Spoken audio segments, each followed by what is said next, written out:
আজ তোমাদের জন্য নিয়ে এসেছি ডোরেমনের ফেস কেক। আর যেই কেকটা এখন বানাচ্ছি, কেকটা আমার ছিল হচ্ছে মোট 3 পাউন্ডের কেক। প্রথমে কেকটা তো ভালো করে এঁকে নিয়েছি, মানে কাস্টমার যে ছবিটা পাঠিয়েছিল সেই ছবিটা দেখে ভালো করে এঁকে নিয়েছি। আচ্ছা, এবার বলো তো ডোরেমন কার্টুনটা তোমাদের কার কার পছন্দের?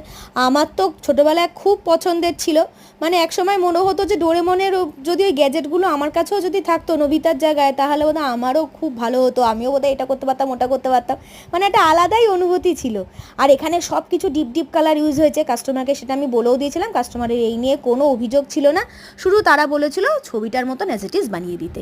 আর কেকটা কিন্তু অনেকটা বড় কেক ছিল, আর এই যে কীরকম ডিজাইনটা হবে আমি সেটা তোমাদের সাথে শেয়ার করে ফেললাম।